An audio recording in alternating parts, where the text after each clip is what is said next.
ఈరోజు రాష్ట్రంలో ఎక్కడ చూసినా వాళ్ళు ఈరోజు బోర్డులు పెడుతున్నారు. ఇవన్నీ బోర్డులు ఎక్కడ చూసినా కూడా గ్యారంటీల విషయంలో కాంగ్రెస్ పార్టీ తెలంగాణకి ఏం చేసింది ఈ 5 నెలల్లో ఇవన్నీ బోర్డులు పెడుతున్నారు. ఎంత అబద్ధం అంటే ప్రజలు నవ్వుకుంటారు అనే సిగ్గు కూడా వాళ్ళకి లేదు. మార్పు మొదలైంది అన్నారు. ఏం మార్పు మొదలైందని అడుగుతా ఉన్నాను. తెలంగాణలో ఏమి మార్పు మొదలైంది?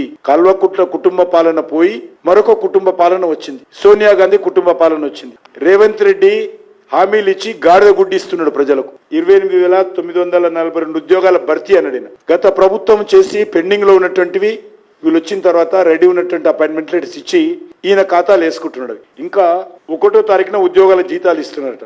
ఎక్కడ ఇస్తున్నారో నాకు అర్థం కాదు. చాలా మంది ఉద్యోగస్తులు ఈ రోజు ఆందోళన చేస్తా ఉంటే జీతాలు రావటం లేదని అడ్వర్టైజ్మెంట్ లో మాత్రము 1వ తారీఖు ఇస్తుందని చెప్పుకుంటున్నాడు. మార్పు మొదలైంది. తెల్ల రేషన్ కార్డుల జారీ.